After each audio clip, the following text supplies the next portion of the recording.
So as a proud Ford owner, when you buy one of these things, you already, know that you're buying a total, utter, complete piece of shit.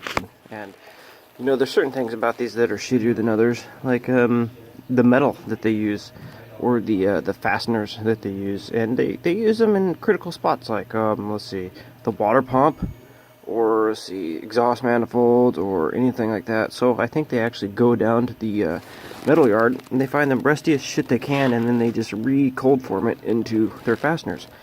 So in this case, we're working on a 94 460 F250, and this is not a singled out case. This is pretty much all these four-door engines. So what happens is the fasteners rust the fuck out and they snap off inside of the block, and that allows the coolant to self-liberate itself all over the place. You can see this one has a substantial amount of rust on it from neglect, but not saying that this is from that, but this is a case-by-case scenario here. This happens all the time.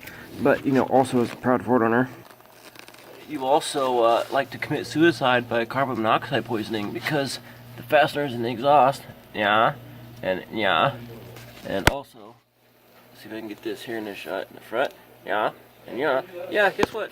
They fucking snap off, just like everything else, because they're made out of, we know what that is. I'm sure it was metal at some time, but it's not anymore. So yeah, that's pretty cool. Let's check the other side.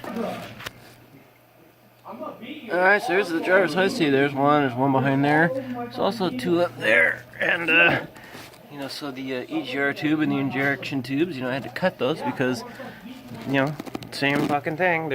They make them out of rust. Maybe at one time, 100 years ago, before it was cast into this fucking truck, it was made out of metal, but, this is pretty cool.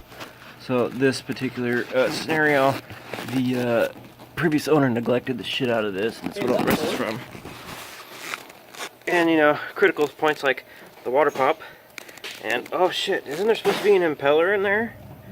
Wow, yeah, cool. So the fucking bolts break off, like, oh look, where's the rest of that bolt? Oh, I don't know, shit, it's probably inside the fucking block somewhere. Gotta love Fords. So as a proud Ford owner, you bring the beach along with you. God damn it, where the fuck did my angle go? There's enough fucking sand and metal in there that you can make your own waterfront property with. And, it's so easy that, it just comes right out of there, so you can just, it only takes 20 minutes to do this whole job. Yeah. Oh, but there's more of them on the road. And, oh shit, look, there's a Ford. Oh, guess what? There's another Ford! And no, this is not the dealership. There's just that many piles of shit on the road.